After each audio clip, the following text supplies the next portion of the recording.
این داستان پسریه که از دل فقیرترین محله‌های برزیل به دنیا اومد. پسری که دکترها گفتن هیچ وقت نمیتونه ورزش کنه.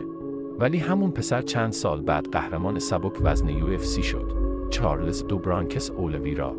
چارلز اولویرا در محله معروف دوبرانکس در سایو پائولو به دنیا اومد.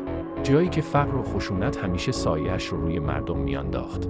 وقتی بچه بود پدر و مادرش حتی پول کافی برای غذا و لباس نداشتن. چارلز برای کمک به خانواده گاهی بدون کفش به مدرسه میرفت یا حتی کارگری میکرد. چارلز یک بیماری عجیب داشت. مشکل قلبی و ضعف شدید پاها. دکترها گفتن که هیچ وقت نمیتونه ورزش کنه. در سن 12 سالگی یکی از دوستانش او را به باشگاه جوجیتسو برد. چارلز نه پول داشت، نه لباس، اما مربی‌ها استعدادش رو دیدن. چارلز فقط یک هدف داشت، فرار از دوبرانکس و کمک به خانواده‌اش.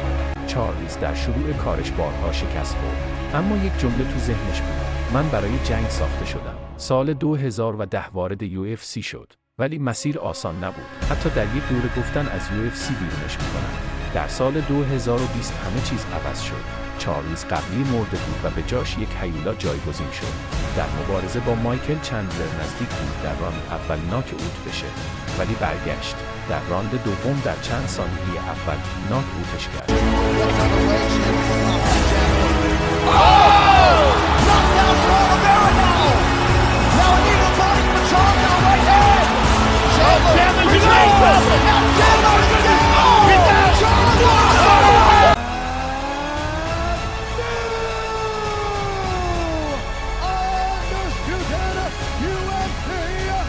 چارلز بیشترین سابمیشن تاریخ UFC را دارد و یکی از بهترین جوجیتسو کارها است و مهمتر از همه قلبی دارد که هیچ فایتری این رو ندارد.